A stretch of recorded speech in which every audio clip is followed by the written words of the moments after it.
دیگر کون لوگ ہوں گے؟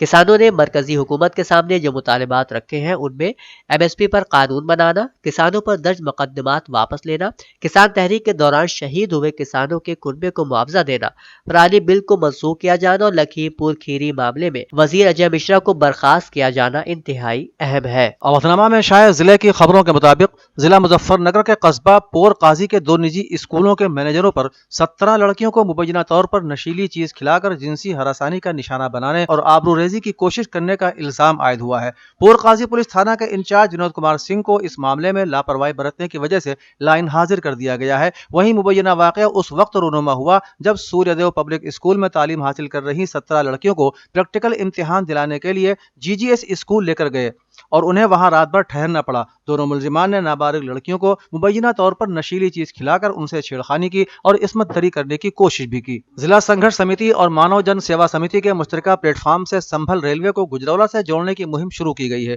یہ مہم پوسٹ کارڈ کے شکل میں ہوئی ہے۔ عبدالرحمان ایڈوکیٹ کے چیمبر سے اس مہم کو شروع کیا گیا۔ سنبھل کی عوام ایک عرصے سے حاتم سرائے ریلوے اسٹیشن سے گجرولہ کو جوڑنے کا مطالبہ کر رہی ہے، مگر ایک عرصے سے چلنے والی اس مہم کو ابھی تک کوئی کامیابی نہیں مل سکی ہے۔ ریلوے بجٹ سے ہر سال سنبھل کی سماجی تنظیمیں احتجاج اور تحریک چلا کر حکومت کو متوجہ کرنے کی کوشش کرتی رہی ہے، مگر بات ابھی تک نہیں بنی۔ اس بار بھی سماجی اراکین پوسٹ کارڈ مہم کے ذریعے اپنی آواز کو حکومت کے ذمہ داروں تک پہنچانے کی کوشش کر رہے ہیں۔ سماجوادی پارٹی کے ضلع بریلی کے صدر شمیم خان سلطانی نے کہا ہے کہ 2 ماہ پہلے یعنی 3 اکتوبر سن 2021 کو BJP حکومت میں مرکزی وزیر کے بیٹے نے پرامن طریقے سے احتجاجی مظاہرہ کر رہے کسانوں کو گاڑی سے کچل دیا تھا اور کسانوں کی موت ہو گئی تھی۔ سماجوادی پارٹی کے قومی صدر اکھلیش یادو کی ہدایت پر آج بریلی میں پارٹی کے عہدیداران اور کارکنان نے کسانوں کا یوم شہادت منایا۔ شہر کے DD پورم علاقے میں واقع شہید ستون پر پارٹی کے تمام ارکان جمع ہوئے اور حکومت اتر پردیش کے خلاف اپنے اپنے خیالات کا اظہار کیا۔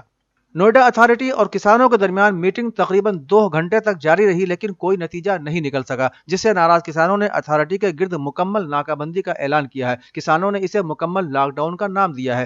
یہ اتھارٹی اور کسانوں کے درمیان بات چیت کا 10واں دور تھا۔ ریاست کے شہر نوئیڈا اتھارٹی کے تمام گیٹوں پر کسانوں کا قبضہ برقرار ہے۔ دراصل نوئیڈا اتھارٹی کے باہر اپنے مختلف مطالبات کو لے کر کسان دھرنے پر بیٹھے ہیں۔ اتھارٹی کے ذمہ داران اپنی ضد پر اڑے رہے، جس کے باعث بالآخر کوئی نتیجہ نہیں نکلا۔ ڈاکٹر بھیم راؤ امبیڈکر کی برسی کے موقع پر ایک پروگرام کا انعقاد جاٹو نگر کالونی میں کیا گیا، جس میں دلت سماج کے لوگوں نے ڈاکٹر بھیم راؤ امبیڈکر کو یاد کر انہیں خراج عقیدت پیش کیا۔ پروگرام میں خطاب کرتے ہوئے سابق نگر پالیکا رکن راج کمار جاٹو یشپال اور چندر پرکاش نے کہا کہ ڈاکٹر امبیڈکر ہندو سماج میں ذات پات کی بنیادوں پر پروان چڑھنے والی نفرت کے باوجود اپنی جگہ پر ڈٹے رہے۔ کانگریس کی general secretary Priyanka Gandhi Vadra party کی جانب سے خواتین کے لیے علیحدہ انتخابی منشور کی تیاری کے لیے گزشتہ 2 دنوں سے لکھنؤ واقع کانگریس کے ریاستی دفتر میں کانگریس لیڈروں کے ساتھ تبادلہ خیال کر رہی ہیں۔ ریاستی دفتر میں منگل کو انتخابی منشور کمیٹی کے علاوہ چارج شیٹ کمیٹی کی بھی میٹنگ طلب کی گئی ہے۔ مختلف کمیٹیوں کی میٹنگ کے علاوہ پارٹی کے لیڈروں اور کارکنوں سے بھی وہ ملاقات کریں گی۔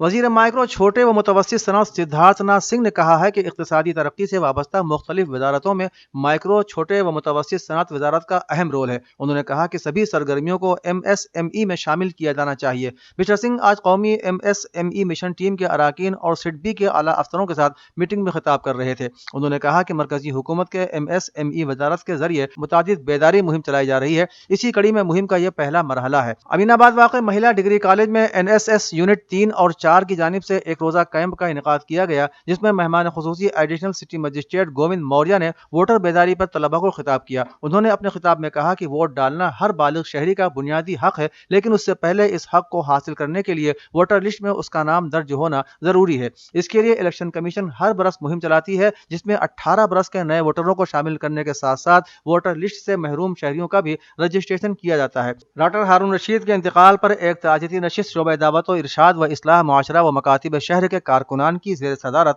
مولانا محمد غفران ندوی ہوئی، جس میں مولانا محمد غفران انچارج شعبہ دعوت و ارشاد نے کہا کہ ڈاکٹر حافظ ہارون رشید صدیقی ایک مثالی استاد اور مثالی مربی تھے، جس بات کے شاہد و معترف ان کے تمام شاگرد بھی ہیں جنہوں نے انہیں دیکھا اور ان کے زیر تربیت رہے۔ مختلف عہدوں اور منصب پر ہوتے ہوئے بھی وہ سادہ مزاج اور عملی نمونہ تھے۔ اللہ تعالیٰ ان کی مغفرت فرمائے اور بلند درجات سے نوازے۔ چھتیس گڑھ کے وزیر اعلیٰ بھوپیش بگھیل نے منگل کو یہاں کہا کہ BJP حکومت UP میں کانگریس کی عوامی مقبولیت کو دیکھ کر گھبرا گئی ہے اور انتظامیہ کی طاقت کے سہارے اپوزیشن کی آواز کو دبانے کی کوشش کر رہی ہے۔ کسان سمیلن سے خطاب کرتے ہوئے مسٹر بگھیل نے کہا کہ بی جے پی حکومت جب سے مرکز اور ریاست میں اقتدار میں آئی ہے تب سے مہنگائی لگاتار بڑھ رہی ہے۔ حکومت کے پاس روک تھام کے لیے کوئی حل نہیں ہے، اب ان کو صرف عوام ہی سبق سکھا سکتے ہیں اور سبق دینے کا وقت آ گیا ہے۔ اودھنامہ کے جہانما صفحے پر شائع رپورٹ کے مطابق بین الاقوامی فوجداری عدالت کے پروسیکیوٹر نے امریکہ کو افغانستان کے حوالے سے تحقیقات سے خارج کرنے کا دفاع کرتے ہوئے کہا کہ طالبان اور شدت پسند داعش کی طرف سے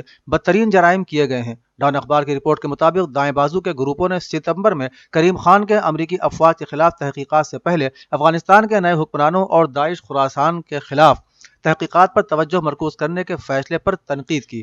دی ہیگ میں آئی سی سی ممالک کے اجلاس سے خطاب کرتے ہوئے کریم خان نے کہا کہ میں نے ثبوتوں کی بنیاد پر فیصلہ کیا ہے کہ شدت، پیمانے اور حد کے لحاظ سے طالبان اور داعش کی جانب سے بدترین جرائم کیے گئے ہیں۔ گزشتہ روز اقوام متحدہ کی جنرل اسمبلی نے ایک قرارداد منظور کی جس کے تحت افغان طالبان اور میانمار کی فوجی حکومت کے نمائندوں کو تسلیم کرنے کا معاملہ غیر معینہ مدت کے لیے ملتوی کر دیا گیا۔ غیر ملکی خبر رساں ادارے AFP کے مطابق امریکہ، روس اور چین سمیت 9 ممالک پر مشتمل اقوام متحدہ کی کمیٹی کے معاہدے پر مشتمل قرارداد کو اقوام متحدہ کے رکن ممالک کے ووٹنگ کے بغیر اتفاق رائے سے منظور کر لیا۔